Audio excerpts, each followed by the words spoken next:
acara dialog interaktif dengan tema tahapan pencalonan DPD dan tahapan coklat. Mungkin di awal jumpa kita, silakan Bang Abdul Khair untuk menjelaskan terlebih dahulu nih ya tentang tema kita untuk edisi hari ini, silakan. KPU Kabupaten Kayong Utara kembali mencoba menyapa dengan dua topik. Pertama, topik yang sedang hangat yakni proses pencalonan DPD RI dan proses pemutahiran data pemilih atau biasa lebih disapa dengan coklit.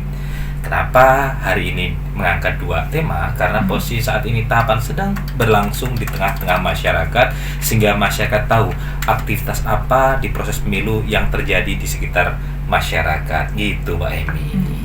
Dua tema ini memang yang saat ini prosesnya sedang berlangsung. Iya, benar sekali ini.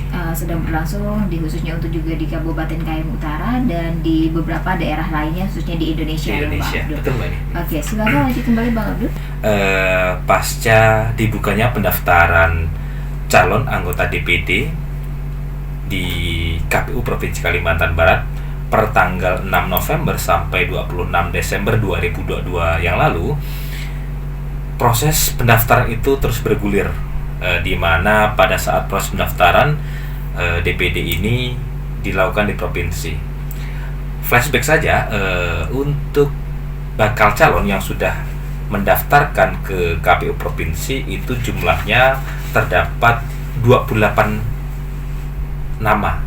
Namun setelah melalui proses administrasi dan verifikasi administrasi, muncullah 22 nama bakal calon yang nanti akan berkontestasi merebut suara masyarakat untuk mewakili Dapil Kalimantan Barat sebanyak 4 orang di kursi Senayan, di kursi Senat bahasanya banyak dahulu, di mana 4 kursi ini prosesnya saat ini mereka harus lolos terlebih dahulu di proses syarat administrasi untuk mencalonkan sebagai bakal calon anggota DPD.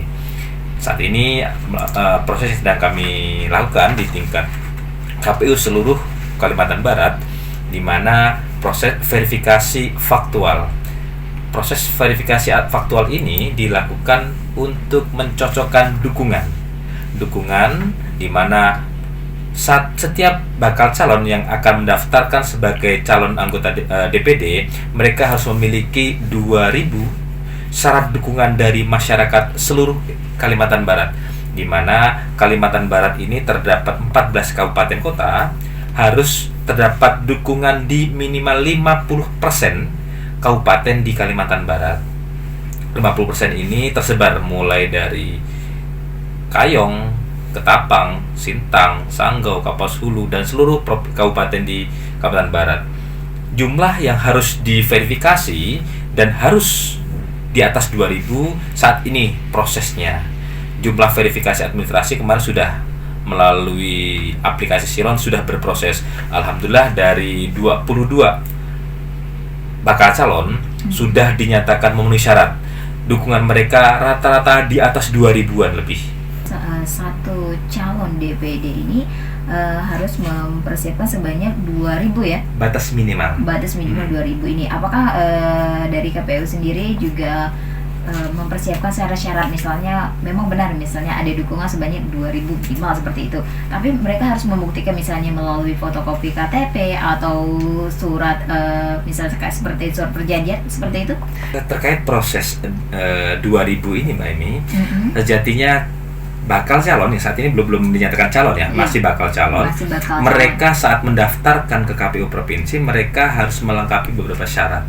Pertama, mereka mulai persyaratan pribadi, mereka mengisi di aplikasi Silon, daftar data diri mereka, dan untuk poin di dukungan, mereka harus melampirkan minimal 2.000 atau lebih.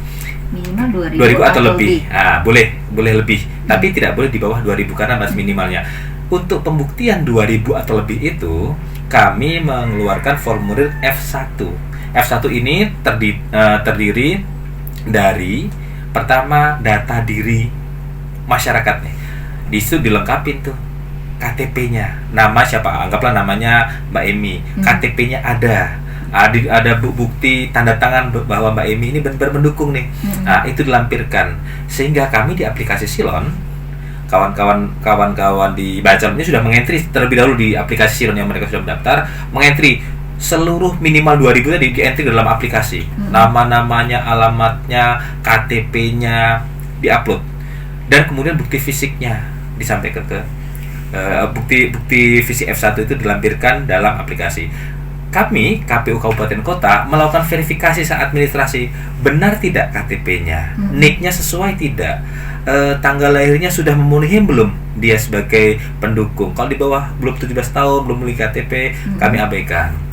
Kemudian yang bersangkutan sudah meninggal atau pekerjaan PNS, kami abaikan. Dalam proses administrasi, verifikasi administrasi yang kami lakukan beberapa waktu yang lalu, kami melakukan cross check atau mungkin verifikasi lah, kebenaran data diri, namanya, kecocokan data di F1 dengan data aslinya kami cocokin, sehingga setelah jumlah yang disampaikan itu lebih dari 2000 tadi Mbak, di lebih dari 2000, terkumpullah di 14 kabupaten kota, 14.000 ini 2000 di 14 kabupaten kota, kami sampaikan ke provinsi bahwa setiap kabupaten kota, anggaplah KPU Ketapang, KPU Kayong menyampaikan muncul yang data yang ada di kami 200, Ketapang 200, kabupaten lain 200, sehingga terakumulasilah lebih dari 2000. Provinsi lah yang nanti menyimpulkan dalam rapat pleno bahwa bakal calon atas nama si A memang lebih dari 2000. Itu syarat minimalnya. Buat Bang Abdul ya, kita harapannya ke depan ya tentang pemilu di tahun 2024 yang memang waktunya juga boleh dikatakan masih cukup lama ya, masih beberapa bulan atau hitungan harinya masih 300 lebih ya, Bang Abdul. Ini harapannya ke depan itu bagaimana Bang Abdul? Terus juga tentang tahapan pencalonan DPD dan tahapan-tahapan yang lainnya, silakan Bang Abdul. Harapan kami pertama terkait topik hari ini, kita mudah-mudahan semua masyarakat khususnya di Kabupaten Kayong Utara yang telah memenuhi syarat tercatat semua sebagai daftar pemilih, karena implikasinya panjang Mbak. Kalau mereka atau warga masyarakat KKU yang pingin pindah memilih, mungkin ada yang kuliah, ada yang kerja di Jawa tapi KTP masih di sini, mereka tercatat dulu di daftar pemilih yang saat ini sedang diproses, sehingga setelah tercatat mereka baru bisa mengusulkan proses berpindah memilih dengan formulir A5 di daerah tujuan. Jadi mereka bisa memilih. Kalau mereka belum tercatat sebagai pemilih, tidak bisa mereka menggunakan formulir A5 atau pindah memilihnya itu. Terus kemudian masyarakat harapannya di proses nanti, saat ini sudah ada pencalonan anggota DPD, dan insya Allah nanti perkiraan bulan April akan disusul calon anggota legislatif di tingkat kabupaten, provinsi, dan DPR RI. Mudah-mudahan semua masyarakat dapat memberikan hak pilihnya secara arif bijaksana, jujur, adil, dan transparan. Kemudian semua dapat berjalan sesuai dengan tahapan, di mana Kabupaten Kayong Utara memiliki 2 wilayah kecamatan yang berada di wilayah kepulauan. Mudah-mudahan saat nanti cuaca mendukung, iklim mendukung, dan semua proses pengiriman logistik, pemungutan, dan penghitungan semua berjalan dengan lancar. Dan kemudian satu lagi, masyarakat jangan lupa, ayo kita kembali aktif mengecek dan peduli dengan pemilu ini. Jauhi dari politik uang, karena itu berdampak kualitas ke pemilunya. Kemudian ayo ajak semua masyarakat, orang-orang terkasih di sekeliling kita untuk cek data pemilih. Tidak perlu harus repot-repot ke kantor KPU, bisa melalui aplikasi, bisa datang ke kantor desa setempat. Semakin mudah, semakin nyaman, dan kami sangat mendukung dan berterima kasih kepada seluruh jajaran pemerintah Kabupaten Kayong Utara, termasuklah RKU ini yang mendukung secara penuh setiap tahapan, baik proses sosialisasi hingga publikasi kami terbantu oleh RKU. Ayo, semua sudah bekerja keras, semua sudah membantu di masing-masing divisi dan lininya. Masyarakat kembali ke masyarakat, akan menggunakan hak pilihnya atau tidak, karena momen 5 tahun sekali ini hanya datang dan tidak tiap waktu.